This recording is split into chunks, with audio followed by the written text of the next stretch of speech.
Je m'interroge sur notre ordre du jour parce que je vois qu'il est 10 heures et que c'est l'heure de la table ronde. Et je sais que Gilles Clément, qui va participer à la table ronde, tu as une contrainte sur horaire. Et je me dis que c'est peut-être plus malin qu'on démarre la table ronde tout de suite et que l'on passe à la présentation du portrait de la chaire Paysage Énergie après. Comme ça va nous détendre sur les questions de timing et éviter que Gilles parte en plein milieu d'une phrase. Ce serait mieux, je crois. Donc si ça vous convient, et si ça convient à tous, on va faire comme ça. On va démarrer la table ronde tout de suite. Donc j'appelle Odile Marcel, Gilles Clément et Alain Nadaille à nous rejoindre. Mettez-vous au centre.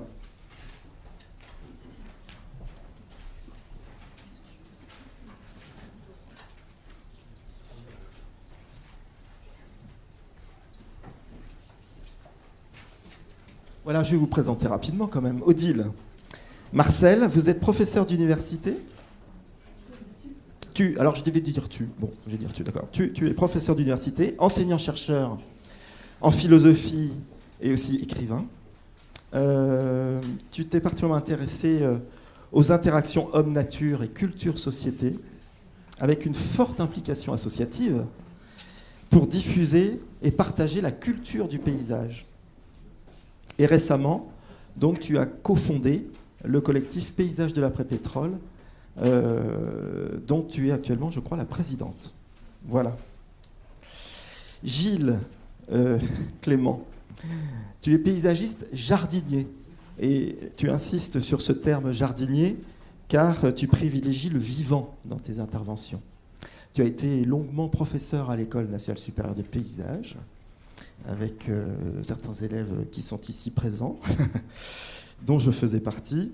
Et depuis des décennies, tu renouvelles la conception paysagère, mais aussi peut-être le rapport au vivant, plus fondamentalement, en expérimentant et en théorisant le jardin en mouvement, le jardin planétaire, le tiers-paysage, des notions que j'évoque sans pouvoir évidemment les développer, c'est pas l'objectif ici, mais qui sont des concepts qui sont passés dans le public grâce à des expositions, dont certaines qui ont été très, très couronnées de succès à la Villette, je me souviens, des leçons ou des cours au Collège de France, bien sûr des publications et de nombreux livres, dont le dernier, je crois, s'appelle Le Grand Bal.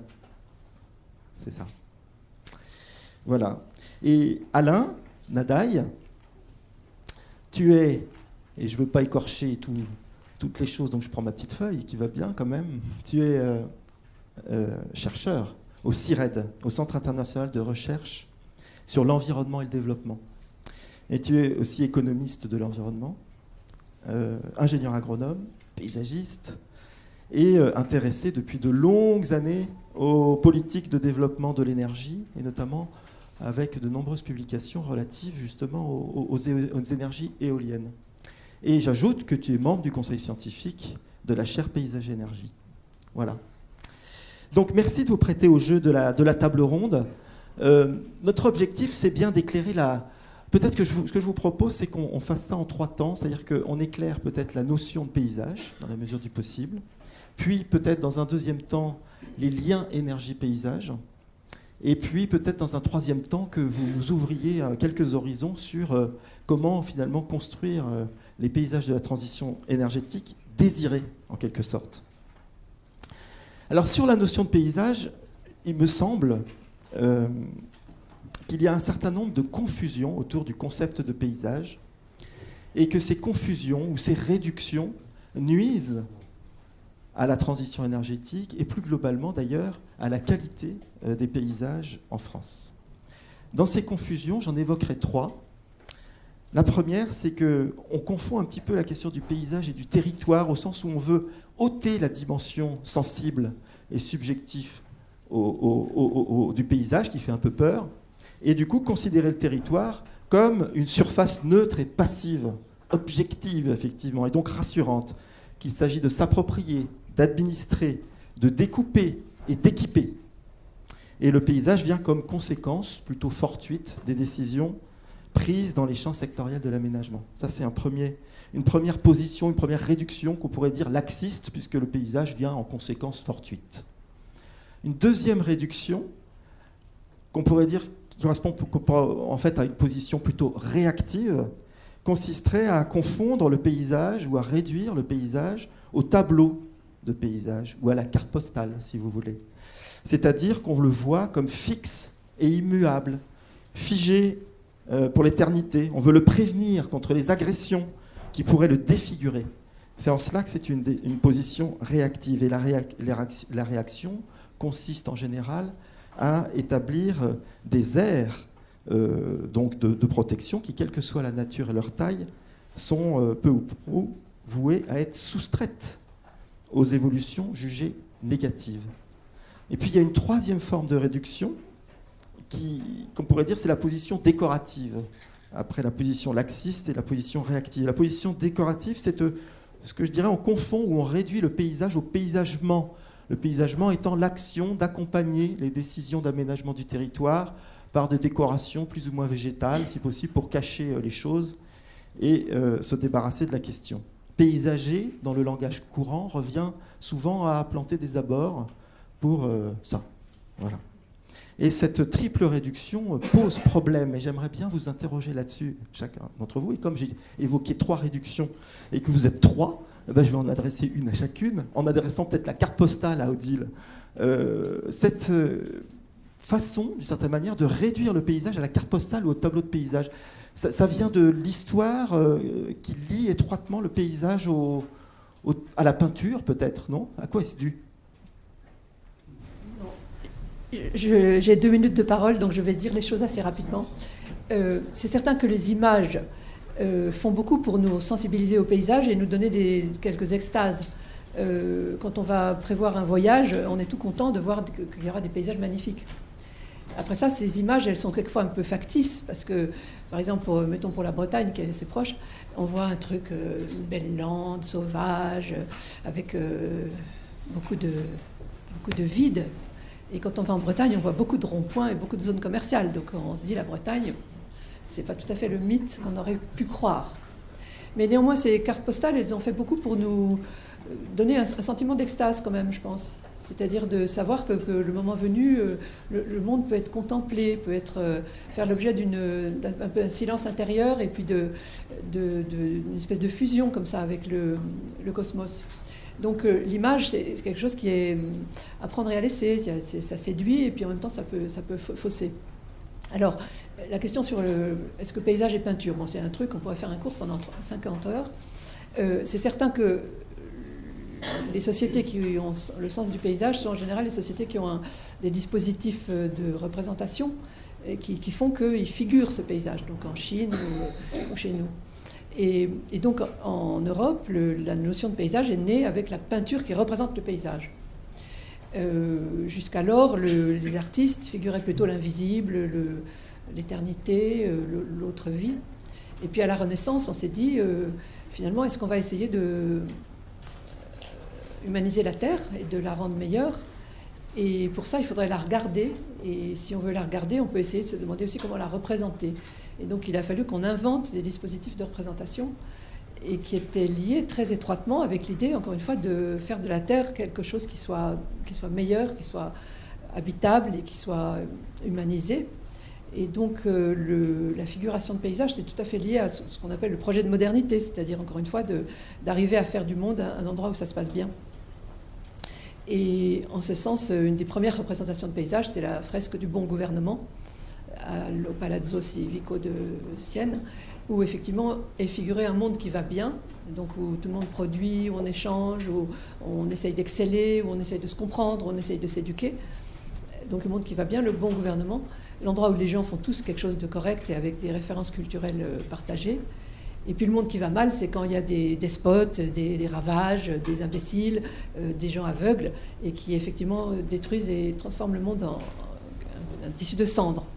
Voilà. Donc paysage, c'est quand même quelque chose qui nous pousse en avant pour dire qu'on va essayer de réaliser ensemble quelque chose de bien.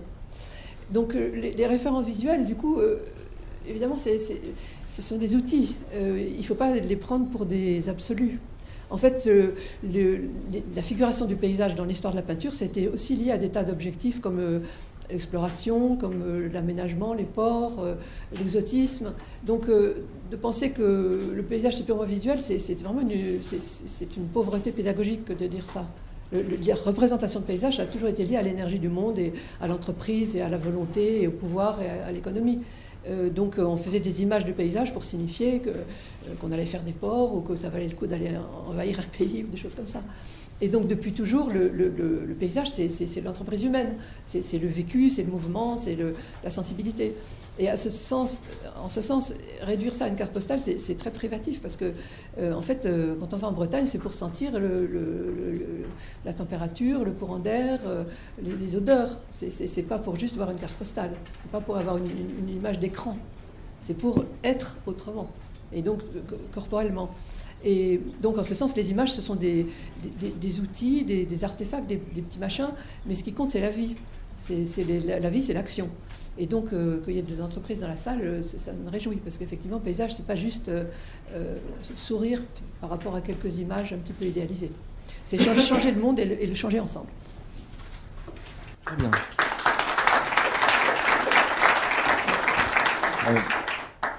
J'aimerais poursuivre avec Alain, peut-être. Si ça ne vous dérange pas. Voilà. Juste parce que la réduction, là aussi, la deuxième réduction, hein, la première, c'était cette question de la postale, et on a bien compris au travers de ce qu'a dit Odile, cette limite, d'une certaine manière, d'une vision fixiste. Mais il y en a une autre, c'est celle d'évacuer le sensible et de voir le territoire comme une surface un peu neutre et passive, objectivée en quelque sorte. Ça vient d'où, ça ?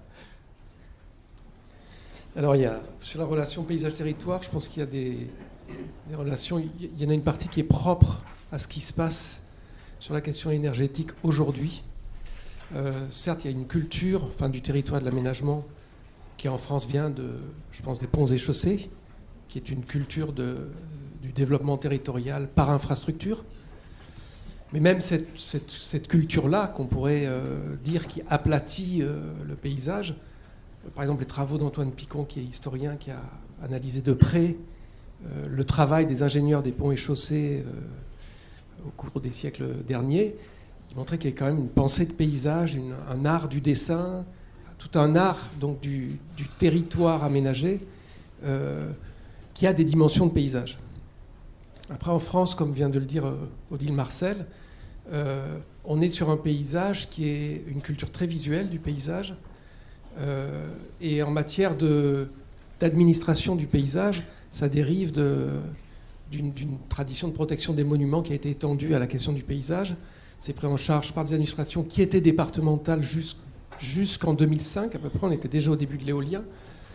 Et donc il y a une relation effectivement là aussi au territoire qui est différente, qui est par rapport aux limites administratives. Moi je me souviens d'un projet éolien sur le col du Bonhomme dans le département des Vosges, qui est en limite départementale, et ce projet était validé par une administration départementale comme n'ayant pas d'impact paysager, et par l'administration du département voisin comme ayant un impact fort. Donc là, on voit qu'il y a des traditions qui peuvent être très territorialisées au sens administratif. Et je pense qu'il y a un point important sur cette question de la notion de territoire, aujourd'hui, qui est très contemporaine, c'est que dans l'énergie, le territoire, tout récemment, notamment depuis la loi de 2015, de transition énergétique est devenu un maître mot. C'est presque historique en France sur des questions de loi sur l'énergie, parce que la question de la décentralisation était tabou jusque récemment. Et c'est la première fois qu'on voit dans une loi sur l'énergie l'occurrence même du terme territoire, plus de 150 fois. Enfin voilà, c'est quelque chose qui est une première. Et ce terme territoire, il est chargé de plusieurs côtés et de plusieurs acceptations. C'est d'abord du côté de réseaux qui ont un intérêt, une culture très politisée des énergies renouvelables.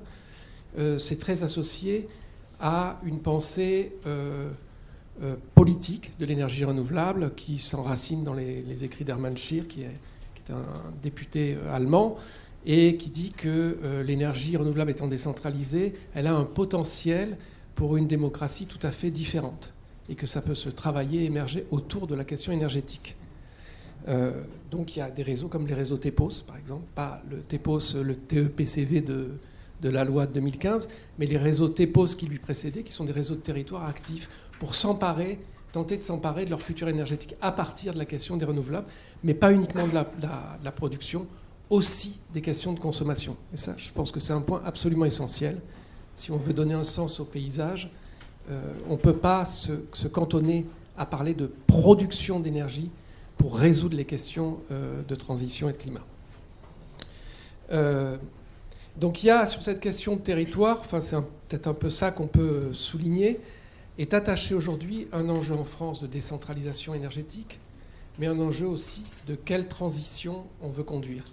Et ce qui est en train d'émerger en France aujourd'hui, c'est ce qui a émergé un peu il y a 10 ans à peu près, enfin un peu moins en Angleterre, ce qu'on appelle un localisme, c'est-à-dire cette invocation du local pour résoudre des problèmes sur la transition qu'on n'arrivait pas à résoudre jusqu'ici. Enfin, sur la question du sensible, dernier point, le paysage serait attaché au sensible, le territoire serait une version aplatie. Enfin, j'ajoute que territoire en géographie critique est quand même une notion qui est extrêmement riche.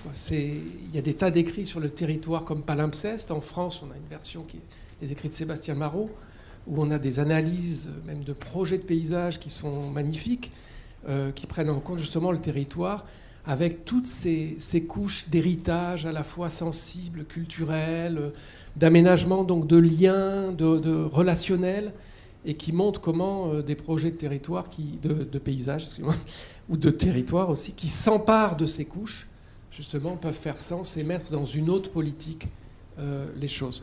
Donc il y a même, au niveau des notions, le territoire n'est pas toujours... Enfin, je ne sais pas s'il peut constituer aujourd'hui, je parle de la question de l'énergie, un contrepoint ou un repoussoir pour la question du paysage. Voilà. Et puis, en France, on est quand même sur sur la dimension sensible, sur l'administration du paysage. On a cette singularité d'être sur un paysage visuel, c'est-à-dire que la tradition d'administration qui s'est construite saisit le paysage comme un système de relations qui est pratiquement géométrisé, qui est en plan, même qui est en 2 dimensions, qui quantifie presque les relations entre les objets qui sont dans le paysage. Donc vous voyez, c'est une façon d'objectiver la décision de l'État, de la légitimer. Mais cette tradition du paysage très visuel est très particulière. Nous, on a analysé avec des anthropologues allemands et portugais les enjeux éoliens au nord de l'Allemagne et au nord du Portugal. Et on est sur des traditions paysagères très différentes et sur des traditions où les décisions s'adossent fortement à des collectifs territoriaux. Et ça donne des configurations très différentes. Voilà. Merci Alain. Très bien. Et Gilles, alors, il te reste la 3e forme de réduction. Cette réduction du paysage au paysagement, c'est pas une forme de mépris du vivant ou d'instrumentation ? Oui, ça n'a rien à voir. Le paysagement peut être entendu comme un décor. C'est pas du tout ça, le paysage. Alors, je vais vous redonner une définition que je donne parfois à ceux qui ont été des étudiants, n'est-ce pas ? Qui parfois le sont encore. Hein. Je leur dis, ça a été évoqué, c'est ce qui se trouve sous l'étendue du regard. Pour les non-voyants, ce qui se trouve sous l'étendue de tous les autres sens. Il s'agit donc de quelque chose qui est une perception sensible, c'est parfaitement subjectif, mais la lecture et l'interprétation du paysage, elle ne peut pas ne pas être marquée aussi par une lecture culturelle, par une influence culturelle. La question sensible est partagée par tous, de façon différente, puisque chaque individu est différent, mais elle existe chez tout le monde. La question culturelle est forcément différente. Vous voyez, si vous mettez un papou et un limousin, on va dire, allez, dans un paysage de Creuse chez nous, il y en a un qui va dire c'est vert et l'autre qui va dire c'est amer. Parce que cette couleur-là, qui domine au printemps quand il pleut, va renvoyer à quelque chose qui est plutôt lié au goût dans une autre culture. En indonésien, le mot paysage n'existe même pas. C'est point de vue. Donc on se trouve dans des systèmes culturels qui sont complètement différents, qui vont faire que le ressenti face à ce qui est mis devant nous, voilà, devant vous tous, on vous met le même paysage devant, vous aurez autant de lectures avec une influence culturelle obligatoirement. Le paysagement, c'est quelque chose qui peut devenir complètement idiot, vraiment dramatique, de bêtises. Étude en Mongolie, à Ulaanbaatar, avec un groupe d'étudiants architectes, il y a 2 ans. On nous dit que c'était au mois de septembre, et on nous dit, ben voilà, 2 mois auparavant, il y a eu une réunion entre l'Occident et l'Orient, je ne sais plus quel était le sujet, et l'important, c'était la ville de Ulaanbaatar qui avait été choisie. Il fallait faire propre. Faire propre, ça voulait dire passer les trottoirs en peinture blanche et jaune, tuer tous les chiens et mettre des pétunias. Je sais pas, enfin, on est en Mongolie, quoi. C'est des animistes, ils ont toujours vécu avec des animaux. C'est impossible de leur infliger quelque chose qui est un paysage aussi stupide de la décoration au nom de la propreté. Ça ne veut rien dire, forcément. Donc pour moi, le paysage et le paysagement, non, le paysagement n'a rien à voir avec le paysage, c'est certain. Et c'était quoi ta question? C'était ça. C'était ça, alors d'accord. Donc voilà, j'ai partiellement répondu à cette question. Très bien, merci Gilles. Mais tu nous as donné une définition un petit peu personnelle, du coup on comprend un peu mieux ce que n'est pas ou pas que la question du paysage. Tu nous en as donné une définition un peu personnelle avec cette question du regard et de la sensibilité. Est-ce que, Odile, vous voulez rajouter quelque chose sur la dimension? Si on le définit cette fois de façon positive, la question du paysage, vous diriez quoi? Oui, tu peux rajouter. Oui. Non, je voudrais juste rajouter quelque chose sur la question du territoire, parce que le territoire, cette question a été évoquée. Territoire, c'est la marque anthropologique du paysage. C'est la marque du travail des humains. Il y a des morceaux de paysage qui n'ont rien à voir avec ça, où on n'a que des espaces de nature complètement. Dans le mécanisme de l'inversion du paysage aujourd'hui, ce que j'appelle moi l'inversion du paysage, c'est-à-dire la couverture de forestières dans les pentes depuis les années 50, 60, et l'ouverture là où c'est commode, c'est dû aux machines, c'est dû à l'énergie, c'est une véritable inversion, ça l'a complètement transformé. On est dans une marque du territoire. D'un côté, c'est l'ouverture, de l'autre, c'est redevenu sauvage. Ça fait quand même complètement partie du paysage. Pour un animal, le territoire, c'est là où il va marquer avec ses hormones, ses marquages d'une manière ou d'une autre. C'est ça, le territoire. Et le paysage, c'est tout à fait autre chose. Voilà. Excuse-moi, je redonne. Oui, en tant que philosophe, je veux dire un petit truc. Je pense qu'il faut faire attention au fait que le paysage, il est ressenti par nous, il est sensible, parce que nous sommes des êtres qui ont un cortex et une sensorialité. Donc bien sûr, nous ressentons le paysage. Mais comme tu l'as dit, le paysage, c'est quelque chose qu'on ressent ensemble, avec des référents culturels qui nous permettent d'avoir quand même des éléments de langage commun.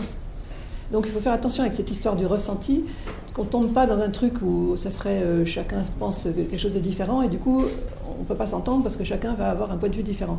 C'est pas du tout ça. Le fait qu'on ressente, ça ne veut pas dire qu'on ressent quelque chose qui est chaotique, explosé, sans forme. On ressent, mais on peut ressentir ensemble. Je sais pas, hier soir on a entendu la Marseillaise, on l'a ressenti ensemble.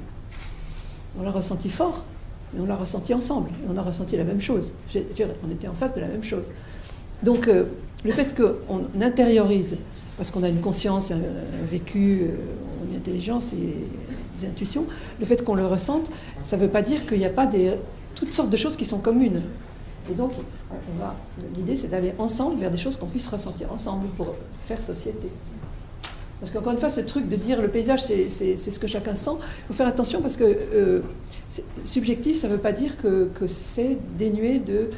comme tu l'as dit, de références culturelles qui font qu'on fait société. Et en tant qu'être humain, on est des individus, mais on fait quand même société. Donc la question, c'est qu'est-ce qu'on fait ensemble? Je me souviens de texte de Laure Planchet dans les années 2000, qui est paysagiste en Bretagne, et qui avait fait un article en disant que le paysage n'était pas subjectif. Et ce qu'elle voulait dire par ça, c'est qu'elle pointait des discours qui disaient le paysage est subjectif. Et donc, comme les goûts et les couleurs, on ne peut pas s'entendre. Et donc, elle disait, c'est une façon de dépolitiser la question du paysage. C'est pas du tout pour dire... Enfin, moi, j'adhère tout à fait à ce que Gilles vient de... la façon dont il vient de définir le paysage. Et dans le milieu éolien, sur les questions éoliennes aujourd'hui, on entend des discours où, sur les questions d'acceptabilité, qui pour moi est l'équivalent du paysagement, le terme acceptabilité, c'est un symétrique du paysagement sur la question sociale, où on entend des discours, on dit de toute manière, sur ces questions d'appréciation des paysages éoliens, c'est les goûts et les couleurs, et on ne peut pas faire grand-chose, quoi. C'est-à-dire on arrivera à calmer les choses et à faire, mais on n'arrivera pas profondément à se construire une culture où on ait des paysages qui soient un peu différents et on s'entende sur ces paysages et on se comprenne et on les apprécie d'une façon collective pour des raisons partagées. Ah oui. Oui, enfin, personnellement, je trouve l'adage des goûts et des couleurs, on ne discute pas, c'est totalement stupide. Je pense que, de fait, tout le plaisir de la vie, il est au contraire dans le partage des expériences sensibles. Vous sortez d'un cinéma avec des amis, vous avez envie de discuter sur le film pour défendre ce que vous avez aimé ou ce que vous n'avez pas aimé quelque part. Ce qui se passe simplement, c'est que dans l'aménagement, on tait la question du sensible, on la met sous le boisseau parce qu'on en a peur. Et en fait, dans la mesure où elle n'est pas exprimée, on reste dans l'ordre de l'impression et pas dans l'ordre de l'expression. Et passer à l'ordre de l'expression, c'est ça qui calme les choses et qui permet justement de factualiser et de partager en fait une expérience sensible. Donc, je suis assez d'accord avec ça.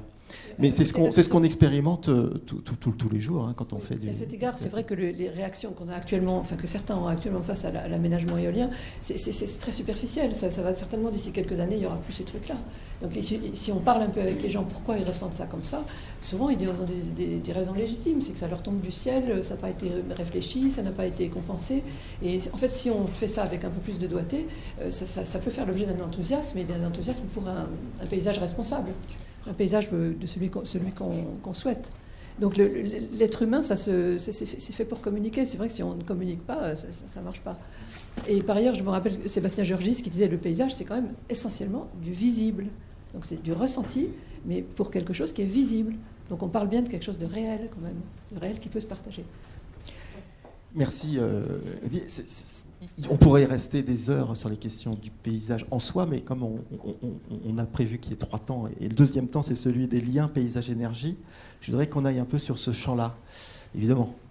C'est un peu un truisme de dire que le paysage est entièrement façonné par l'énergie, évidemment, à la fois par les installations, effectivement, de production, de transport, de distribution, dont on a vu quelques images tout à l'heure, mais aussi indirectement par tout ce que permet l'énergie en termes d'architecture, d'urbanisme, de formes urbaines, d'agriculture, de sylviculture et autres productions, on va dire, générées par l'énergie. C'est un peu évident, mais pour lui donner un petit caractère un peu concret, est-ce qu'on peut évoquer, Gilles, peut-être quelques exemples de paysages énergétiques où le lien paysage-énergie peut se lire de façon... On a parlé de la subjectivité, de la sensibilité, et je crois quand même que la question du paysage est profondément liée à ça, donc à l'individu. Ce qui s'oppose ça de manière assez directe, c'est-à-dire une lecture qui serait objective, c'est ce qui concerne l'environnement de la façon dont il est analysé et transmis dans le monde entier. C'est une sorte d'espéranto scientifique, où on communique avec les mêmes décibels, les mêmes pH du sol, c'est un langage partagé. Là, on est dans une lecture objective. Je trouve que la question de l'énergie aborde aussi ce thème, d'une certaine façon, de l'objectivité, dans le sens où on fournit des kilowatts, on fournit des quantités qui sont... chacun peut entendre, comprendre, chiffrer, etc. Et on est dans ce registre-là, qui appartient plus à la lecture environnementale transmissible à tous que dans la lecture paysagère sensible. Néanmoins, les éléments du paysage qui sont apportés pour la fabrication de l'énergie ont un impact sur l'effet, sur le ressenti. On ne peut pas dire autrement. J'habite au bord d'un lac, construit entre 1915 et 1925. On est dans la Creuse, pour l'extension du métro, enfin l'extension. Parce que c'était déjà électrifié, mais c'est l'extension. Bon, le métro ne va pas là-bas, hein, vous savez, mais il fallait faire ça. Il y a un dispatching, c'est-à-dire qu'on reçoit de l'énergie d'autres barrages hydroélectriques qui viennent de plus au sud et qui renvoient vers Paris. On n'est qu'à 300 et quelques kilomètres, donc c'est tout près de Paris finalement. Transport de l'énergie, c'est intéressant aussi. Et ce paysage-là, créé par ce lac, il était quelque chose qui a peut-être bouleversé les gens de 2 générations avant, mais qui aujourd'hui deviendrait un véritable problème si on le supprimait. Parce qu'il y a une relation affective qui s'est forgée à partir de... Vous l'avez évoqué déjà, cette question tout à l'heure. Est-ce que dans quelques temps, on dira non, je ne peux pas me séparer des éoliennes, je les aime trop? Je ne sais pas, c'est pas impossible, mais pour l'instant, ça crée de véritables problèmes pour des tas de raisons qui sont l'extraordinaire dimension de ces constructions qui ont l'air disproportionnées, qui ne sont pas étudiées du tout d'un point de vue du paysage par rapport à la différence qu'il peut y avoir entre un habitat dispersé et un habitat regroupé. On ne positionnerait pas les éoliennes de la même façon, par exemple, si on prenait l'angle de l'impact dans un pays, pour un habitat dispersé ou un habitat regroupé, je pense. Hein. On ne le ferait pas de la même façon, parce que ça n'est pas perçu de la même façon par les habitants. Vous voyez, des choses qui sont comme ça, d'autres raisons alors qui sont évoquées, qui peuvent toujours exister sur la santé, les infrasons, quand la pale passe devant vous savez, ça... Hein, les impacts sur la santé, quoi, qui sont vraiment très, peut-être réels et importants. D'autres encore, du genre, les éoliennes produisent de l'énergie qui repasse obligatoirement par un réseau central nucléaire, parce que c'est à partir de là, d'une centrale nucléaire, parce que c'est à partir de là que tout est redistribué. Ça crée un stress qui fait qu'il y a des déchets nucléaires qui sont produits par les éoliennes. Alors, je ne sais pas si ça, je ne suis pas capable, non, hein, non. Non. Alors cet argument, c'est intéressant parce que cet argument a été évoqué dans un débat sur les éoliennes pendant toute une journée. Oui, sérieusement. Alors quand même, pour qu'il ait été évoqué, il faut qu'il y ait eu quelqu'un qui a, je ne sais pas, qui est allé, ou qui l'a imaginé. Voilà, mais pas seulement. Hein. Peut-être qu'il y a eu un cas de figure où ça a dû exister, je ne sais pas. Non. Vous dites non. C'est tout à fait impossible. Voilà. Donc il y a eu des débats qui sont là-dessus et qui vont dire je ne veux pas de l'éolienne pour ça, je veux que l'éolienne avec ou alors avec des tailles différentes, ou alors avec des pales qui ne sont pas verticales mais horizontales. Bon, tout est possible. Moi, mon point de vue en tant que paysagiste, c'est plutôt d'abord on est dans l'absolue nécessité d'avoir recours aux énergies alternatives, quelles qu'elles soient. C'est plutôt la diversité des productions. Vous voyez, aujourd'hui, moi, je ne sais pas, je suis interrogé sur la ville des Moutiers. Il y a déjà, de toute façon, une digue. Il y a eu autrefois des moulins. Je dis, pourquoi est-ce qu'on ne réutilise pas l'énergie hydroélectrique? On n'a pas le droit parce que les poissons, je ne sais pas quoi. C'est extraordinaire, ça. C'est bizarre.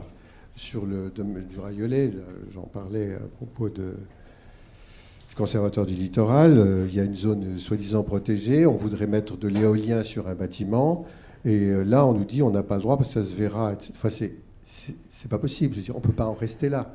Et en plus, ça ne se verra pas, l'endroit où on avait choisi éventuellement de positionner des panneaux photovoltaïques.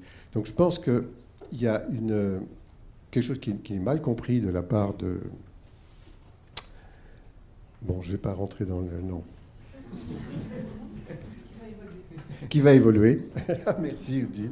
Voilà, quelque chose qui va donc évoluer pour que l'on entende mieux la nécessité qu'il y aurait de faire des productions à des niveaux qui sont extrêmement variés et pas forcément regroupés avec l'échelle industrielle qui a un impact énorme sur le paysage. À partir du moment où c'est dispersé et diversifié, vous avez parlé de géothermie, on ne la voit pas, vous avez parlé de... Bon, voilà, il y a des choses qu'on voit et qu'on ne voit pas, mais dans celles que l'on voit, peu importe d'ailleurs, c'est intéressant d'avoir véritablement une multiplicité. Mais pas uniquement ça. Là, je déborde un peu, mais est-ce que l'on peut imaginer que l'on ait une distribution qui soit locale, c'est-à-dire le transport, l'incroyable coût du transport, 300 km pour apporter un peu d'énergie pour un métro, c'est bizarre, quoi. Aujourd'hui, qu'est-ce qu'on fait à ce propos-là? Quel est le coût écologique, ne serait-ce que ça, si on voulait en parler, mais économique tout court, la perte de l'énergie dans le transport, et ainsi de suite. Donc je pense que la distribution locale, elle n'est absolument pas acceptée, parce que tout est centralisé. Là, il y a un problème politique et économique. Puisque la question de la transition et le passage des énergies fossiles aux énergies renouvelables, est-ce qu'on peut s'arrêter un instant sur ce paysage du pétrole, celui qui fait le territoire? J'ai envie de m'adresser à Odile là-dessus. En quoi on lit le paysage du pétrole? Qu'est-ce qui se passe avec ce pétrole facile? Est-ce que ça fait le paysage ou est-ce que ça le défait?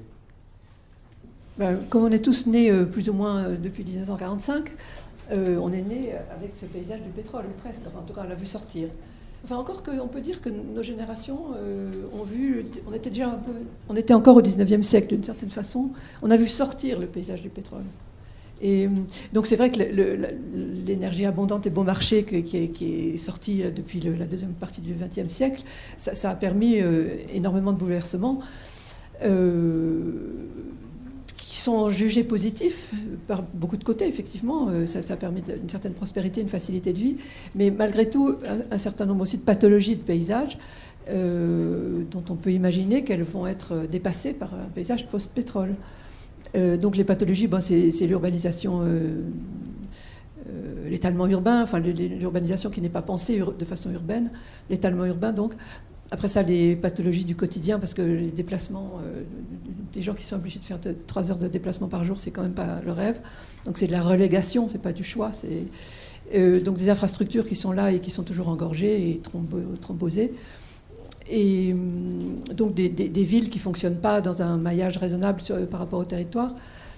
Après ça, un gaspillage, évidemment, et puis des pollutions. Malgré tout, aujourd'hui, le paysage du pétrole, c'est le paysage qui casse la planète. Donc, il apparaît opportun de réfléchir encore une fois au fait que ce paysage du pétrole n'est pas le seul possible, qu'il n'est pas entièrement beau, qu'il a été fait quelquefois à la va-vite. Parce que c'est quand même assez frappant de voir que, avec l'arrivée de cette énorme énergie, c'était une période de croissance, et donc une période de croissance qui n'a pas été très maîtrisée dans son art de faire. Et donc, dans les années 50-60, on a bâti très vite, et en principe pour des raisons d'utilité sociale. Moi, je ne suis pas du tout convaincue qu'on l'a fait avec le soin qu'on aurait pu y mettre. Alors aujourd'hui, donc, on les détruit, on détruit les bars, etc., parce que finalement, ça ne marche pas. Donc c'est un peu dramatique cette période où on a équipé à mort, enfin à toute vitesse, et de façon assez peu compétente en fait. Et donc aujourd'hui, cette énergie, je vois monsieur qui tique, évidemment, c'est pas très agréable à penser, mais c'est pas parce qu'on a beaucoup d'énergie qu'on aménage mal. Mais il se trouve que la deuxième partie du XXe siècle, on avait énormément d'énergie et on a aménagé sans beaucoup d'art. Et donc on a fait un certain nombre d'interventions qui étaient des autoroutes toutes droites, des échangeurs un peu primaires. Mais on peut faire des choses magnifiques avec les Italiens ont fait ça, des autoroutes qui font comme ça. En soi, d'avoir beaucoup d'énergie, ça peut permettre de faire des choses magnifiques. Mais de bâtir Enfin, on voit des images en Chine de villes champignons qui poussent avec des tours à toute vitesse. Donc c'est vrai qu'au niveau des objectifs quantitatifs, c'est très bien. Mais après ça, elles ne sont pas habitées et elles ne sont peut-être pas habitables. Donc encore une fois, les paysages de la prodigalité d'énergie ne sont pas toujours entièrement satisfaisants. Et la question maintenant, c'est, vu l'urgence climatique, de trouver un mode, d'une part, de faire baisser la consommation, et après ça, inventer de façon sagace des modes de vie qui soient partagés et qui, de ce fait, permettent d'éviter le pire. Et à cet égard, je pense qu'il faut quand même insister sur le fait qu'en France, je crois que les gens ne sont pas du tout conscients de l'importance de ces sujets. On n'a pas de communication officielle sur ça, on est un petit peu à la marge, et en tout cas, ce n'est pas intégré dans le processus économique, ce qui est un petit peu extravagant. Depuis quand est-ce que les acteurs économiques sont partisans de quelque chose qui va faire que tout tourne mal sur le plan social, sur le plan politique, sur le plan de survie? C'est pas possible. Donc les acteurs économiques, normalement, ils sont concernés par le fait que ça marche bien dans 5 ans, dans 10 ans et dans 50 ans. Donc il est vraiment important de se ressaisir sur le projet de quelle société on fait, de telle sorte qu'elle soit durable. Et je crois vraiment que, en tout cas en France, c'est pas du tout approprié. Si les gens sont contre les éoliennes, c'est aussi parce qu'ils n'ont pas compris pourquoi on les fait. Et donc, ils ne sont pas idiots. S'ils n'ont pas compris, ils sont contre. Donc il y a vraiment, je pense, beaucoup à faire. Et beaucoup à faire chacun d'entre nous dans nos métiers. Il y a des choses difficiles à ajuster, mais à toutes les échelles de la décision politique, et en particulier de la volonté politique. Ça, vraiment, ça me paraît complètement fondamental. Donc il y a vraiment, comme on dit, une marge de progression énorme de tous ces sujets. Merci. Oui. Odile, ce qui est intéressant dans ce que tu évoques, c'est l'idée que, indépendamment de la question climatique et des émissions de gaz à effet de serre, etc., où là, effectivement, les énergies fossiles posent quelques problèmes, c'est pas seulement la nature, effectivement, de l'énergie, c'est aussi sa quantité, en quelque sorte, qui peut générer des désordres dans la transition énergétique. Il y a la production des énergies renouvelables et il y a la sobriété énergétique. Donc c'est intéressant de voir dans quelle mesure la question de la sobriété énergétique peut construire en quelque sorte des paysages quelque part moins dispendieux quelque part et plus adaptés, et finalement qui renvoie cette question du local peut-être qu'évoquait Gilles sur la question de la distribution, de la consommation, etc. Cette espèce de retour à l'ancrage, mais qui peut être aussi lié à cette façon de construire un territoire dans une dimension de la sobriété. C'est intéressant qu'on ait quelques éclairages, quelques exemples là-dessus. Si vous pouvez nous en donner, ce serait intéressant. Mais puisqu'on parlait des façons de faire, pour finir, j'ai envie de me tourner vers Alain et dire, au fond, en termes de processus et de procédures, là aussi, c'est quoi l'histoire récente, et est-ce que nos processus, nos procédures, etc., sont adaptés à cette question de la transition? C'est une question pas facile, mais ça m'intéresserait d'avoir ton avis. Alors, je suis sociologue aujourd'hui, parce que je pratique essentiellement la sociologie, autour des questions de technologie, beaucoup. J'ai travaillé les dernières années beaucoup sur l'éolien, sur le photovoltaïque, sur d'autres questions de transition énergétique, mais beaucoup sur l'éolien. Je le dis parce que ce que je vais raconter là, maintenant, est un peu une petite histoire des 20 dernières années de politique éolienne et qui, je pense, explique beaucoup notre situation en France au niveau éolien et les tensions qu'il peut y avoir. Et je me permets de dire ça parce que c'est sur une base un peu comparative par rapport à des travaux qui sont faits en Allemagne du Nord ou ce que j'évoquais tout à l'heure au Portugal. La politique éolienne française, elle a commencé avec des faux tirs dans les années 97, une politique qui s'appelait EOL 2005 et qui était en fait une fausse politique éolienne parce que à l'époque, le Danemark, l'Allemagne avaient adopté ce qu'on appelle des tarifs d'achat, c'est-à-dire de rémunérer au-dessus du marché, enfin assez fortement, le kilowattheure renouvelable, et voyez leur parc éolien commencer à se développer. Et l'Angleterre avait adopté des systèmes d'enchères, enfin, qui résultaient d'une pensée très néolibérale et de marché sur les questions économiques, et avait, en gros, c'est des obligations qu'on donne aux acteurs de faire des capacités d'installer de l'éolien. Et puis ensuite, s'ils ne le font pas, ils peuvent vendre ça sur un marché. Et ceux s'ils font leurs obligations, ils peuvent vendre leurs obligations qu'ils ont réalisées concrètement par des éoliennes sur le marché. Et ceux qui n'installent pas les éoliennes qu'ils devaient installer peuvent acheter ces obligations. Et ça ne marchait pas. Et la politique EOL 2005, en fait, on savait très bien ces leçons-là. Et il avait été adopté un système qui n'était pas un système de tarifs, on pourrait dire presque à dessein, pour ne pas développer l'éolien. C'est en 2000, sous un gouvernement socialiste, écologiste, qui a eu l'adoption des tarifs d'achat sur le modèle allemand et danois. Et tout le paradoxe de la chose, c'est que donc on a adopté ces tarifs d'achat sans aucun accompagnement. C'est-à-dire l'idée fondamentale qu'il y avait, qui est une idée très contemporaine aujourd'hui, sur toutes les politiques, presque de l'environnement et de l'énergie, c'est une pensée économique, néolibérale et de marché, qui pense que les individus sont là, formés, intéressés, et que si on leur met des incitations économiques, ça va le faire. C'est-à-dire, ils parcourront le territoire français dans toute son hétérogénéité, et ils arriveront à déployer les éoliennes sur le territoire. Donc ça a donné jusqu'à la loi 2007-2005 la négociation d'une loi qui s'appelait la loi POP, qui est la loi de programmation énergétique, qui était une loi qui était destiné à poser la vision de la France sur son futur énergétique. Ça a donné presque une décennie très difficile, où les administrations locales, les DIREN, n'avaient aucune procédure. Vous voyez arriver des objets qui étaient dignes d'un TGV, qui étaient hors de propos par rapport au budget des communes. Vous voyez arriver des développeurs, une profession qui était en train de se former, qui couraient les campagnes, qui allaient voir les maires, qui contractaient pour des projets. Il y a eu des très beaux projets qui ont été faits. Et il y a eu toute une génération de projets parce que l'administration n'avait pas l'argent pour parcourir le terrain. Les développeurs l'avaient parce qu'ils avaient les promesses de tarifs d'achat. Donc les développeurs, l'administration le disait, ils faisaient l'archéologie du territoire. Ils connaissaient mieux le territoire français que ne le connaissait l'administration de l'environnement chargée de suivre les éoliennes.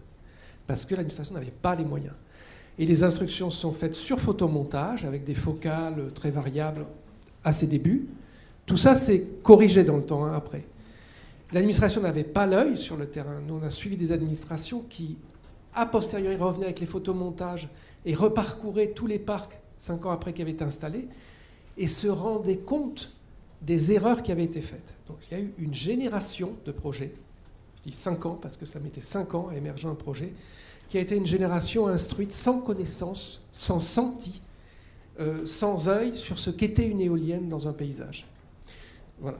Alors ensuite, ce qui s'est passé, c'est que tout ça s'est passé parce que l'Europe libéralisait le secteur de l'énergie, l'ouvrait à la concurrence, l'électricité et le gaz.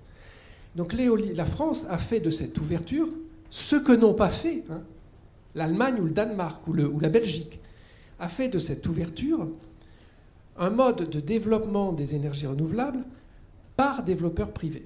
Ça a été le modèle unique, à des exceptions, et je dis bien exceptions près. Donc ce qui s'est passé dans les campagnes, et on le trouvait très bien, mais très clairement dit dans les entretiens sur le terrain, c'est qu'il y a eu un sentiment de la fin d'un régime électrique qui était un régime d'État. C'était la fin d'EDF qui arrivait, qui pour des raisons d'intérêt public exproprié tirait des lignes, ou voilà.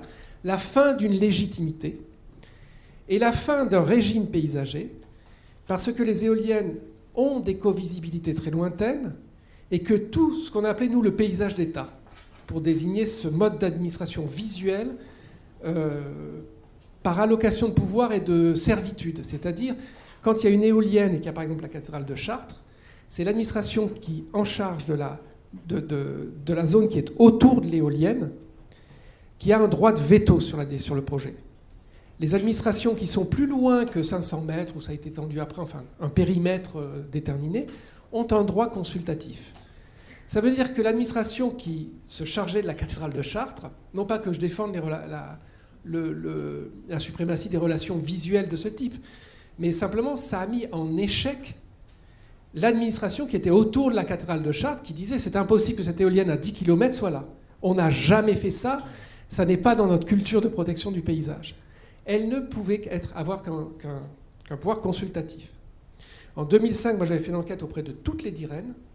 Donc 5 ans après le tarif d'achat, l'ensemble des projets éoliens soumis mordaient presque systématiquement, enfin on avait saturé les poches qui pouvaient ne pas entrer en covisibilité avec ce qu'on considérait comme nos paysages protégés.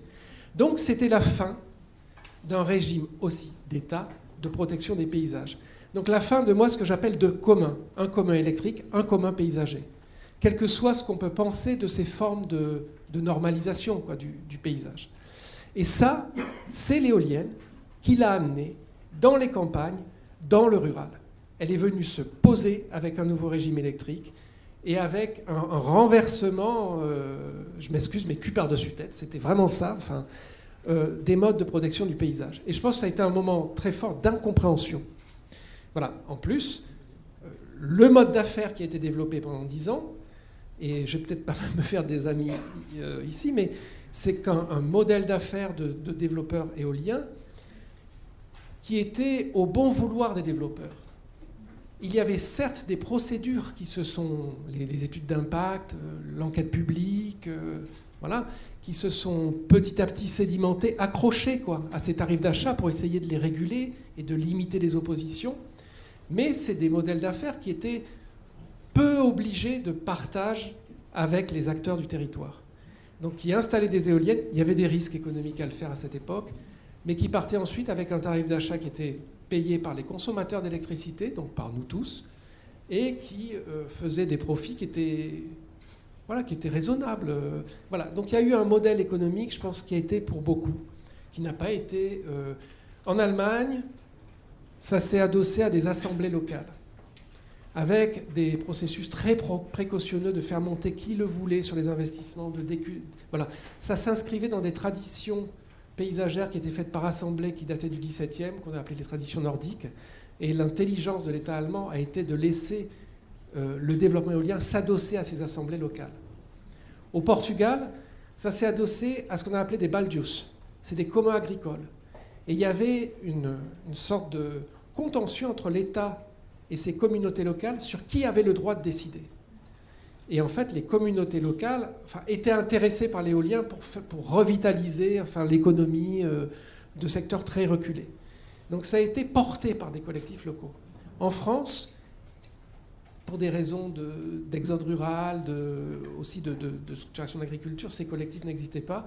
Les PNR s'en sont chargés. Il y a eu des expériences extrêmement intéressantes des PNR pour porter des planifications éoliennes.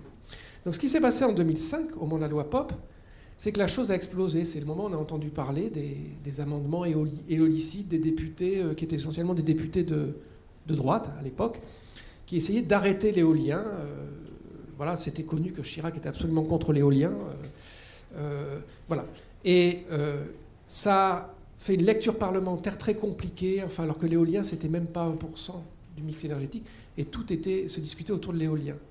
Et ça a résulté dans ce qu'on a appelé des zones de développement éoliennes, qui étaient des dispositifs voulus comme à l'amont des projets, portés par les intercommunalités ou groupes d'intercommunalités, pour essayer de décider collectivement, sur un territoire le plus large possible, où est-ce qu'on voulait de l'éolien, et justement prendre en compte cette dimension de paysage. Ça a été le dispositif qui a tenté une planification. Le destin de la zone de développement éolien est absolument, pour moi, éclairant sur la situation française. Il a été opposé de suite par les développeurs éoliens qui ont dit c'est un obstacle de plus au développement éolien. Il a été très vite instrumenté par les opposants qui ont attaqué les zones de développement pour invalider rétrospectivement les tarifs d'achat. Et l'État, il y a eu une défiance au Parlement vis-à-vis des collectivités locales. La zone de développement éolienne française est très différente de celle du Danemark et de l'Allemagne. En fait, dans son statut, c'est un contrat électrique. C'est-à-dire, ça gère uniquement qu'un projet dans la zone de développement a le tarif d'achat. Ça ne passe pas par les instances de démocratie locale. Ça ne passait pas, parce qu'elle est annulée, par les instances de démocratie locale, contrairement au Danemark et à l'Allemagne. Ça ne passait pas par les conseils municipaux. C'était juste proposé au préfet pour validation. Ça veut dire que l'État ne voulait pas, à cette époque, sortir la question énergétique des branches de l'État. Il l'a approché du terrain au niveau des préfets, mais le veto était au niveau des préfets. Et pendant, disons, jusqu'au Grenelle de l'environnement, ça a été au bon vouloir des préfets. Les décrets qui ont été votés invoquaient la Convention européenne du paysage, mais avec des exigences sur la participation. Il suffisait d'avoir un entrefilet dans le journal local sur la zone de développement pour que ça vaille participation. Je suis un petit peu long. Oui, oui. Voilà. Non, mais donc il y a vraiment une... Effectivement. Je pense que c'est une histoire qu'on a un éolien, donc, qui est un éolien de développeurs privés, et aujourd'hui les discussions, parce que la loi de 2015 a réouvert les choses. Aujourd'hui, il y a une possibilité de monter des collectivités locales sur les projets, mais la question est en train d'être emballée autour des questions de finances participatives. Donc voilà, on réouvre, mais la chose doit être mise sur la table plus profondément qu'elle ne l'est peut-être aujourd'hui. On a un potentiel de réouverture. Alain, tu vas nous faire la transition avec la troisième séquence qu'on va faire plus brève. Je suis désolé de la longueur, non, c'est très bien. Mais je voulais simplement raconter cette histoire qui, à mon avis, est très, très symptomatique de la France. On galope.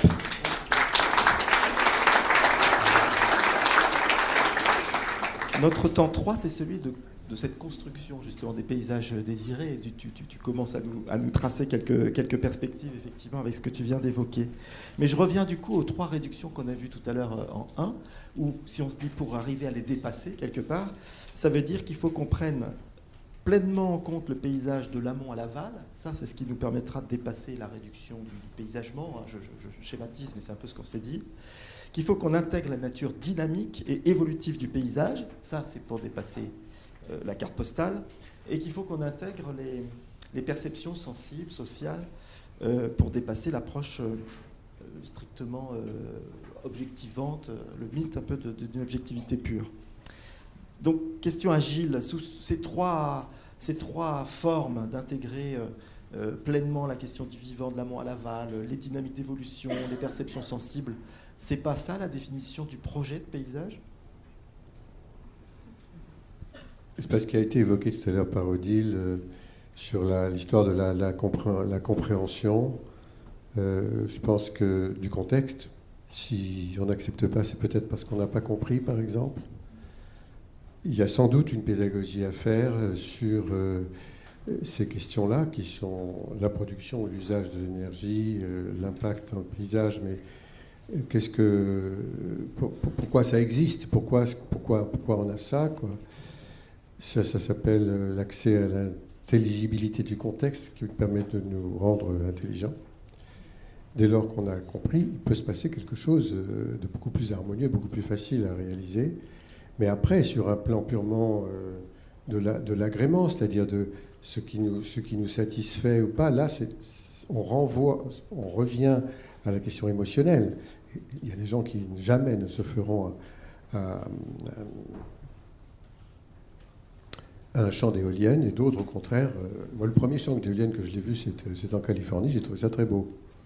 Franchement, très beau. Après, c'était dans un contexte très particulier, où on était presque dans une autre quasi désertique, et où finalement, ça apparaissait comme un miracle, comme une animation, ça bouge, c'est fantastique.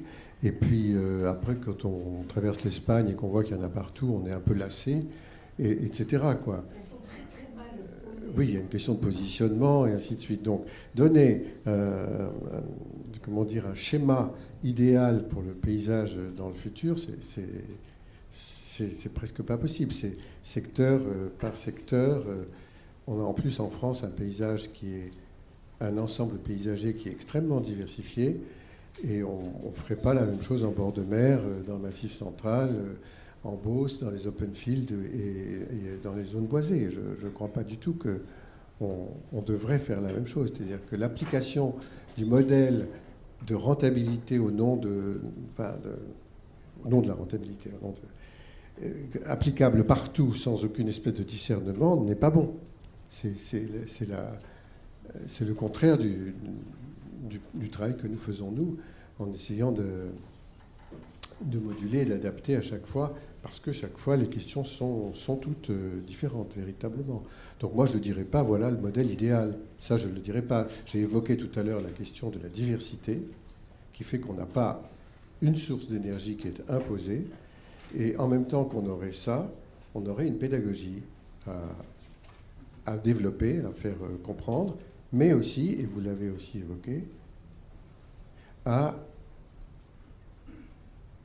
dans la pédagogie elle-même, je ne sais pas, on a 106 lampes là, allumées. Je les ai comptées. Hein. Comment fait-on pour consommer moins ? Pourquoi est-ce qu'on a sans arrêt un voyant allumé pour dire j'existe, mais je ne sers à rien ? Ça sert à quoi ? Mais bon, là on parle de centrales nucléaires aujourd'hui pour dire qu'il y en a une ou deux qui fonctionnent uniquement pour les témoins. Mais ça veut dire quoi ? C'est complètement idiot, c'est stupide. C'est-à-dire que de la même façon qu'on aurait la nécessité de faire comprendre qu'on est obligé de faire comme ça, qu'il faut installer toutes les sources d'énergie possibles. Et on n'a pas parlé du photovoltaïque, mais c'est très important, hein, très très important. Et les éoliennes et le reste, qu'on ait la nécessité de dire, voilà, il faut maintenant rentrer dans une sorte de frugalité, dans quelque chose qui est une manière de consommer qui est complètement différente. Bon, ça, je ne suis pas du tout sûr qu'on y soit, parce que ça ne rentre pas dans l'intérêt de ceux qui fabriquent l'énergie, évidemment. Gilles insiste sur la question de la diversité des paysages, la diversité des ressources, et du coup l'adaptation, en quelque sorte, du projet de paysage énergétique qu'on pourrait développer. Non, mais je résume un petit peu ce que tu évoques, simplement pour faire la transition. Pour que, Odile, tu puisses nous éclairer cette évolution finalement qui consiste à dire de façon un peu caricaturale, mais enfin je pousse jusqu'au bout, c'est pas la transition énergétique qui fait le paysage, c'est l'approche paysagère qui va faire la transition énergétique. C'est pas une sorte d'inversion qui est plus qu'une évolution, c'est quand même une forme de révolution, ça, non?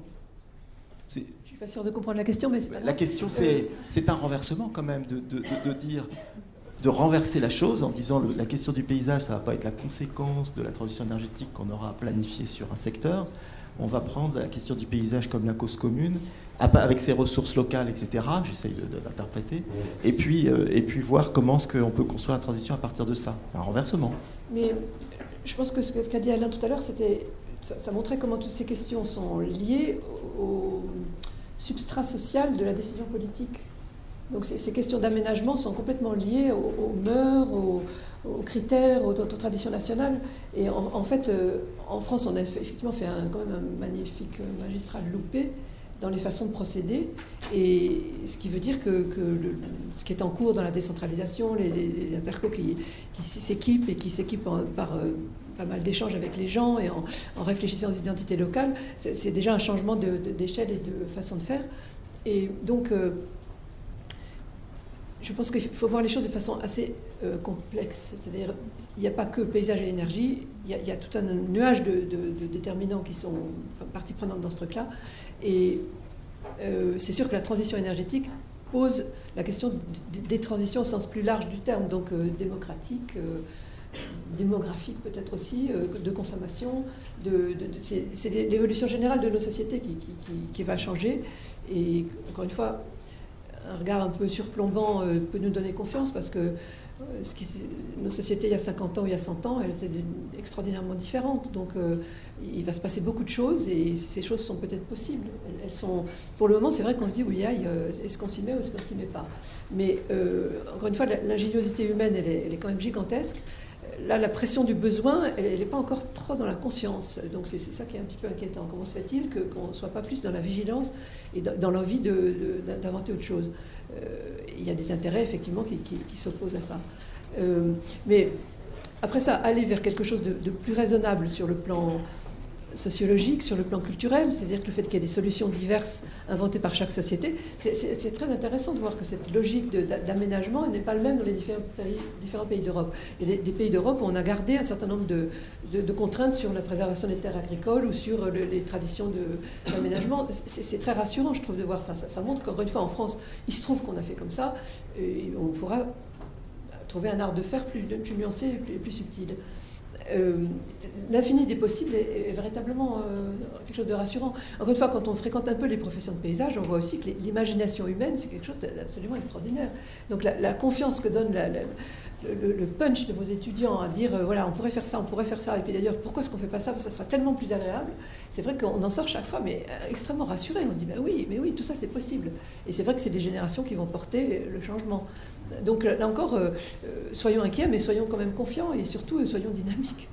Et pour aller vers quelque chose, encore une fois, qui rende mieux compatible le fonctionnement de la société avec l'adossement naturel, la préservation des ressources et puis la pérennité. C'est quelque chose de bon sens quand même, que l'installation de l'homme sur la planète soit quelque chose qui ne vienne pas mettre à mal la planète. C'est quand même de bon sens. Donc il y a un certain nombre de choses à établir autrement, en particulier la question des gaspillages. C'est vrai qu'il faut se rappeler ce que dit Negawatt,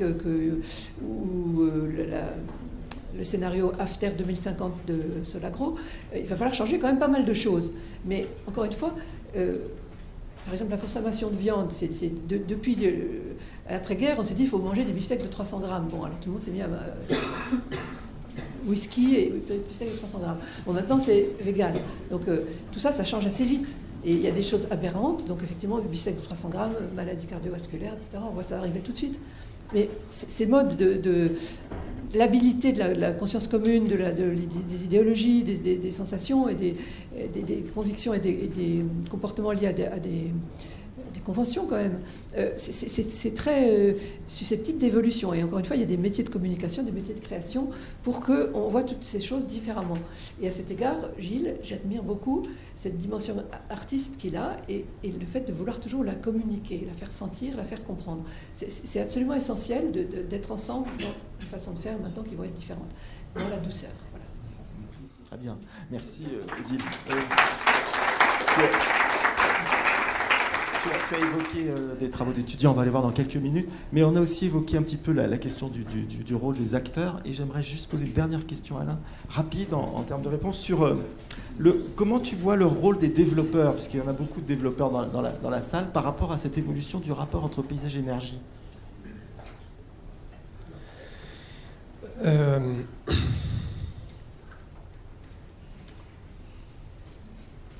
Alors, premièrement, je pense qu'ils sont face, en tant que développeurs, comme ils manient le projet éolien, ils sont face à des questions de paysage quand ils montent leur projet, quand ils imaginent leur projet et quand ils le conçoivent.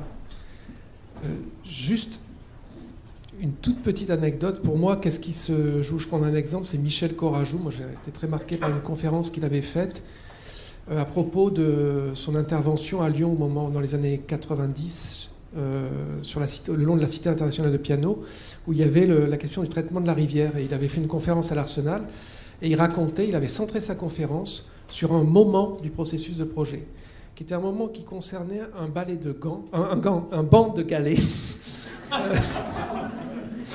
un banc de galets qui était dans la rivière Saône ou Rhône, je crois que c'est Rhône, et qui était divagant en fonction des régimes de la rivière. Et il voulait donner l'accès au public à ce banc, ça faire une passerelle, parce que son objectif, c'était un projet de renaturation. C'était presque une première en France. On n'avait pas encore les compétences d'ingénieur, on les devait venir de Suisse. De traiter les berges du Rhône en renaturant. Et donc de réouvrir la ville à sa rivière, d'instaurer un autre rapport.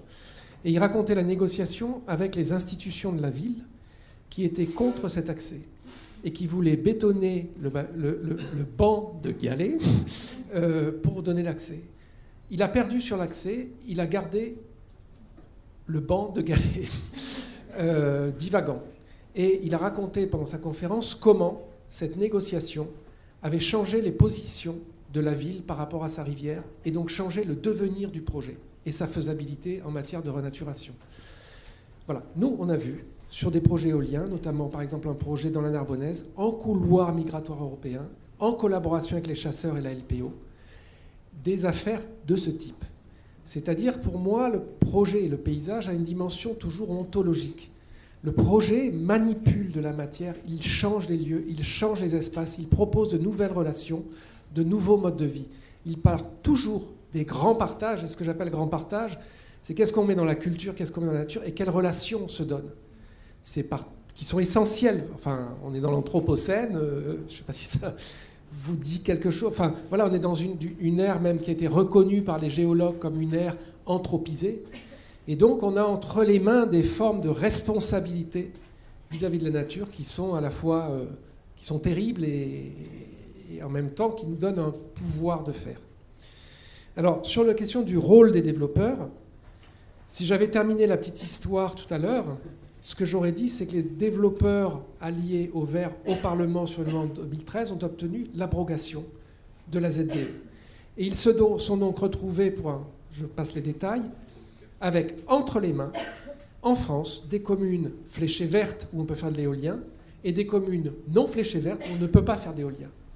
Et avec l'entière responsabilité, parce qu'il n'y avait pratiquement plus d'institutions amont au projet, de la médiation entre les territoires et les projets.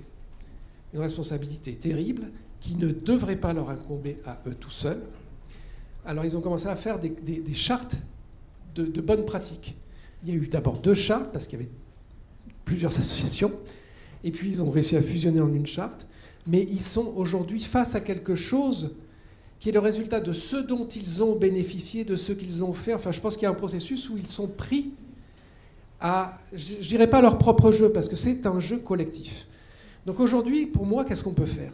Aujourd'hui, il y a une loi de 2015 qui ouvre vraiment aux collectivités, qui pose ça autour de la question financière, c'est très restrictif, Il y a eu une pression du milieu des développeurs, je ne pense pas que j'exagère, pour réduire les procédures. On peut souhaiter qu'elles se réduisent, mais il ne faut pas réduire les procédures en réduisant les prises en compte.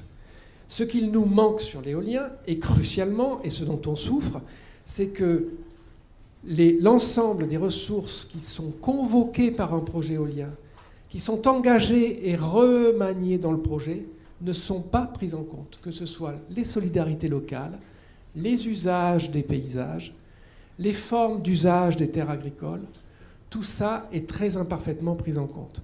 Donc, à mon sens, ce qu'il faut, et j'invite les développeurs à y réfléchir profondément, ce sont des dispositifs amont au projet, à des échelles qui soient des échelles paysagères, qui soient des dispositifs pluripartites avec des associations, des développeurs, des représentants de l'État, des représentants des territoires, pour réfléchir à des formes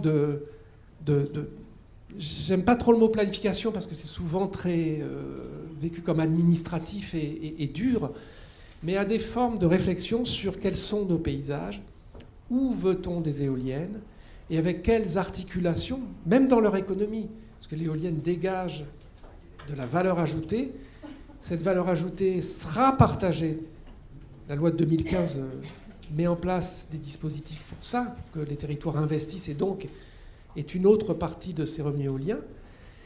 La question est, si on pense transition énergétique, si on pense diversité des énergies, si on pense consommation, que fait-on de cette valeur ajoutée? Est-ce qu'on va laisser se valoriser des ressources qui n'étaient pas valorisées, avoir une sorte d'économie qui revient simplement sur quelque chose qu'on ne sait pas, ou est-ce qu'on réinjecte dans la transition, dans le développement d'autres énergies, ce que font beaucoup les TPOs par exemple.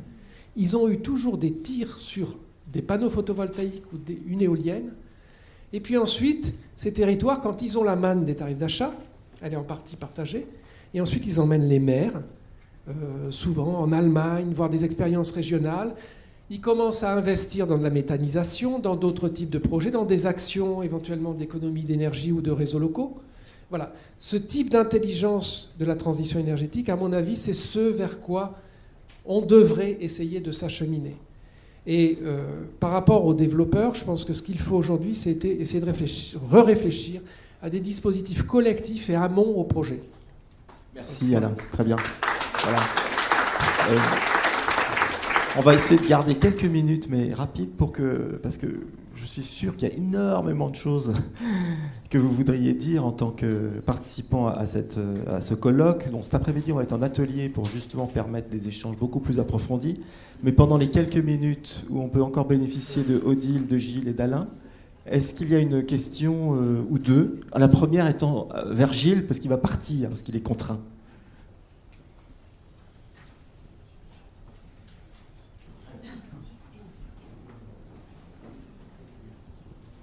Oui, bonjour. Ma question, juste après une réaction, vu que madame avait vu que j'avais bougé la tête, c'était juste un élément de contexte par rapport aux nouveaux ouvrages, aux nouveaux bâtiments dans les années 50, où on reconstruisait la France, et où les nouveaux bâtiments et les nouveaux appartements qui étaient proposés aux personnes qui les habitaient étaient vus à l'époque comme une vraie modernisation et un gros progrès. C'était juste ça. La question à monsieur Clément, juste avant qu'il se sauve, je vous ai rattrapé juste à temps. Vous avez évoqué le point local et ma question va être rapide. Comment vous faites le lien entre local et solidarité nationale? Tous les territoires ne sont pas les mêmes. On peut raisonner sur l'énergie localement, mais qu'en est-il de la solidarité, qui est une des fonctions des réseaux, mais pas que? Non, c'est un vrai problème. Je n'ai pas de réponse là. Je pense que l'initiative prise par l'École du paysage pour ce genre de recherche est très très importante. Les étudiants sont soumis à un territoire qui est très localisé et ils vont offrir des options. Et c'est à ce moment-là que, disons, les responsables locaux peuvent prendre une décision, le soumettre après éventuellement à d'autres et plus étendus sur le territoire. Ça, c'est une possibilité. Mais que ça parte pas d'une loi qui généralise et qui dise voilà ce qu'il faut faire partout, mais plutôt du terrain pour dire voilà ce que nous proposons, étant donné les circonstances locales, et à ce moment-là, on regarde si c'est possible ou pas. faudrait soumettre les législateurs à la réalité du terrain. Bon. Très bien, merci Gilles qui part. Merci beaucoup pour t'avoir fait. D'autres questions? Alors plutôt vers Odile et Alain. Oui, d'abord un grand merci, c'était extrêmement stimulant. Ma question est effectivement pour Odile et elle concerne la notion de transition. La transition, ce n'est pas une substitution d'un système par un autre, c'est malheureusement parfois la coexistence d'un système vers lequel on veut tendre avec celui que l'on veut dépasser, et ça vaut pour le domaine de l'énergie.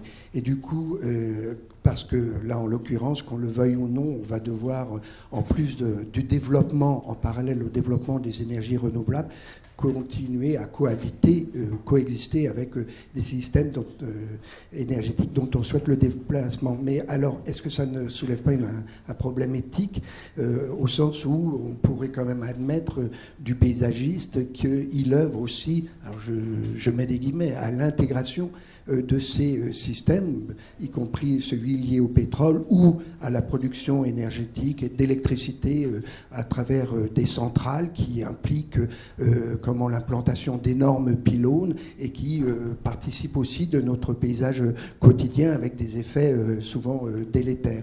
Et donc, d'où une question, n'y a-t-il pas un problème éthique à devoir aussi œuvrer à l'intégration de ces éléments dont on souhaite à terme pourtant le dépassement? Oui, c'est une question un peu dérangeante. C'est sûr que les transitions, par définition, c'est des zones de crise et des zones de chaos avec des tendances contradictoires. Et on voit bien que le système présent résiste. Mais par ailleurs, on ne sait pas non plus quelle est la meilleure solution. Donc le fait de considérer qu'un mât de 200 mètres, c'est trop, moi je ne suis pas d'accord. Il y a des choses ce qu'on appelle en philo le sublime, c'est quelque chose qui nous dépasse justement, qui exprime la puissance, qui exprime aussi l'universel malgré tout. Parce que, d'accord, les solutions locales, mais on est quand même une seule humanité. Il ne faut pas imaginer qu'on va... donc on sera chacun dans notre village, mais dans nos particularités culturelles, mais on a tout de même une référence à un grand universel qui se construit. Et donc, encore une fois, soyons ouverts à différentes choses. Mais c'est vrai, alors je suis d'accord avec vous, j'ai assisté à une classe de paysage où on voulait doubler le potentiel énergétique de la Seine-Maritime, et donc on mettait un bocage éolien, c'est-à-dire des éoliennes les unes à côté des autres, et on voyait les étudiants tout à fait enthousiastes de vendre la notion de bocage éolien, donc des forêts de mâts. Et effectivement, on peut imaginer de la créativité autour de choses tout à fait contestables, bien sûr. Mais encore une fois, admettons que le futur n'est pas dessiné et qu'il comportera une grande complexité, et que les enjeux, par ailleurs, sont plutôt des enjeux relativement enthousiasmants. Enfin, vous vous rappelez peut-être qu'au XVIIIe siècle, on commençait à dire qu'on allait bâtir une humanité universelle, que les différentes cultures s'étaient entre-reconnues, et que pour la première fois de l'histoire de l'espèce, il y avait une humanité universelle. Donc c'est bien ce qu'on est en train de vivre aujourd'hui. Donc ça n'a pas que des côtés rapport de force et choses inacceptables. C'est aussi aller ensemble vers une humanité différente de celle de demain. Très bien. On va prendre... Oui. Moi, j'avais donc Guillaume Benling de WPD. J'avais une réflexion en lisant finalement le titre de la table ronde. Quelle transition conceptuelle opérer pour construire ensemble les paysages de l'énergie? Je me suis dit, on a entendu beaucoup de choses, et il y a quelque chose qui m'a toujours frappé, c'est que pour parler ensemble des paysages de l'énergie, il faut avoir un langage commun. Et ce qui est très difficile, en fait, les points d'achoppement qu'on voit souvent sur le terrain, c'est qu'on ne parle pas forcément le même langage, on n'a pas les mêmes vocabulaires. J'ai eu la chance de participer aux discussions avec le ministère sur le guide de l'étude d'impact des parcs éoliens terrestres. On avait le ministère de la Culture, le ministère de l'Environnement avec ses différentes composantes. Et en fait, on s'apercevait qu'on ne parlait pas le même langage. Et puis nous, développeurs éoliens, on était au milieu et puis on essayait de comprendre les uns les autres. C'était assez intéressant.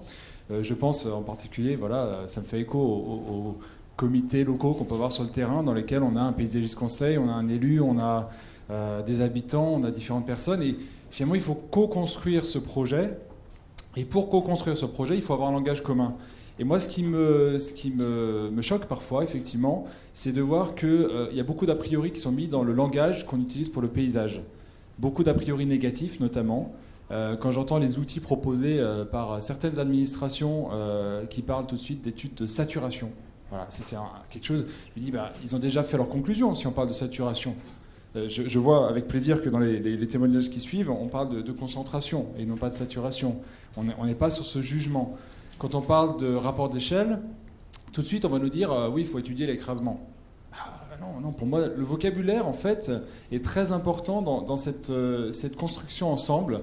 Parce que si on utilise finalement des mots qui sont dévoyés, on est vraiment dans l'erreur et on ne pourra pas avancer ensemble. Donc je pense que c'est très important d'arriver à, dans ces concepts-là, on voit qu'on a du mal parfois à mettre des mots sur la définition de ces concepts, finalement de discuter ensemble pour que ces mots soient un langage commun qui nous permette d'avancer.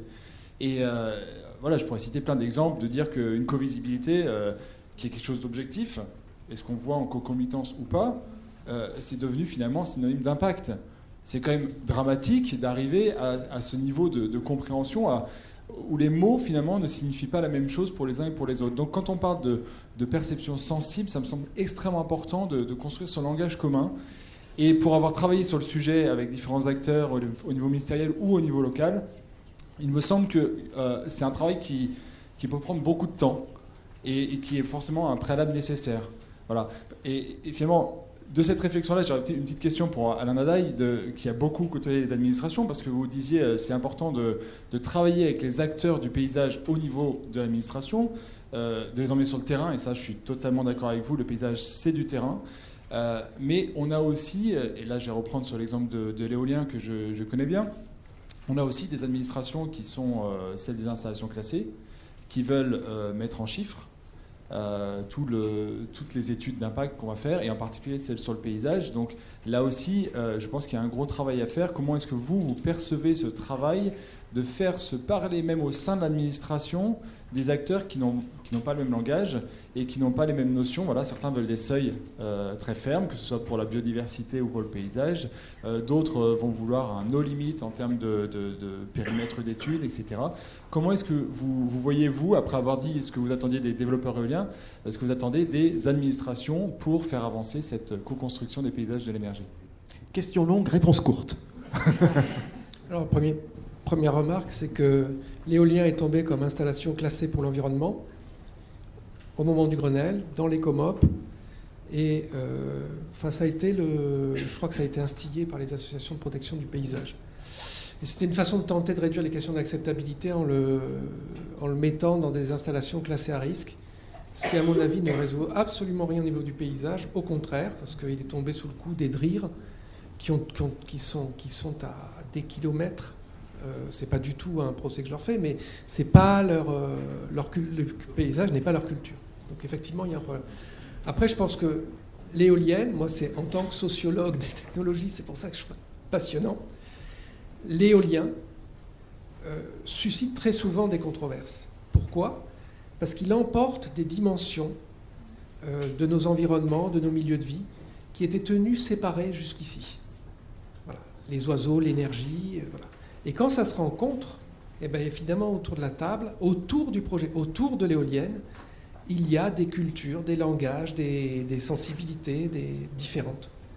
Et c'est le travail du projet, mais je conçois tout à fait qu'en tant que développeur, ça soit pénible et difficile, et que la situation dans laquelle vous êtes aujourd'hui, de porter seul la charge des médiations sur ce point-là et de la porter entièrement au niveau du projet, n'est pas une situation qui est souhaitable. Voilà. Donc je pense qu'en tant que développeur, et ça je vais vous retourner donc la question, vous avez tout intérêt aujourd'hui à réfléchir et à avoir une action pour essayer de favoriser la mise en place de processus amont au projet. Vous y gagnerez énormément. Voilà. Mais il ne faut pas attendre, et ça je rejoins Gilles Clément, d'avoir un langage institué au niveau national qui permette de faire descendre le langage avec l'éolienne, de toucher au terrain et de mettre les acteurs autour de l'éolienne partout dans un langage commun. Je pense que ça ne se passera pas, que les choses émergent autour des projets, et je pense que le projet de paysage, c'est... Je parle avec modestie parce que je ne le pratique pas, mais c'est souvent ça, quoi. Le paysagiste arrive dans un lieu où il y a des usages, des modes de vie, il y a des politiques locales, voilà. Et faire un projet d'aménagement, c'est toujours remettre ces choses sur la table et remettre la culture commune sur la table. Merci Alain. Développer un langage commun, c'est l'objectif aussi de la chaire Paysage et Énergie, entre le monde de l'énergie et celui du paysage, pour arriver à se comprendre. Je prends une dernière question, je crois que vous en avez une, et puis après il faudra qu'on avance. Je vais être très terre à terre. Quand on parle de politique d'aménagement et la ruralité dans tout ça, je veux dire, il y aura des territoires très ruraux et les moyens. Je veux dire, puisqu'il y a décentralisation de cette politique d'énergie renouvelable, comment il y aurait une équité entre territoires et comment vous voyez ça, quoi. Je veux dire, c'est parce que la ruralité, quelque part, j'ai l'impression qu'elle est un peu perdante parce que ces territoires-là, effectivement, ont moins des moyens pour accéder à ce genre de transition énergétique. Alors, moi, j'ai pas de solution proposée. Je trouve, par exemple, il y a des propositions qui sont sur la table. Le réseau TEPOS originel du Clair a un discours là-dessus. Il s'intéresse essentiellement à des territoires ruraux. Il dit qu'il y a des hétérogénéités, que le rural a de l'espace où on peut développer des renouvelables. Sur la question des transports, ça sera très difficile dans le rural. Par contre, en milieu urbain, la question des transports peut être solutionnée en transport collectif, donc on peut avoir un gain là. Par contre, on a moins de place pour mettre des renouvelables. Donc ils ont une approche où chacun fait ce qu'il peut, où il y a un objectif 100% renouvelable au sens... C'est pas je consomme ce que je produis, parce que ça n'existe pas, ça, dans l'électricité. Il faut être clair. C'est je produis autant que je consomme chaque année. Chacun tente de faire sa part, et si on fait plus, tant mieux, c'est des complémentarités. Voilà. Et j'ajoute que les politiques type tarif d'achat, j'ai peut-être pu sembler critique. C'était pas mon propos, de sembler critique par rapport au tarif d'achat en soi, mais ça a été quand même une opportunité pour les territoires ruraux qui se sont emparés de la question éolienne ou photovoltaïque de capter une manne qu'ils ont souvent réinvesti pour tenter de se construire des futurs énergétiques et d'y réfléchir. Voilà, donc il y a beaucoup de choses à faire dans le rural. Odile, pour un dernier mot. Juste une toute petite phrase. Les territoires ruraux ont des atouts qui vont faire valoir en termes de compensation carbone, en termes de sol, en termes de reforestation, d'inscription donc de la végétalisation. Et donc il y aura des échanges de territoires où les villes auront besoin de faire cette compensation carbone, elles auront besoin de nos territoires ruraux partenaires. Et donc il y aura des alliances retrouvées entre des atouts de chaque territoire. L'idée, effectivement, c'est pas d'abandonner certains territoires ou de les traiter comme des esclaves. Certainement pas. Très bien. Merci beaucoup, Odile et Alain. Merci infiniment.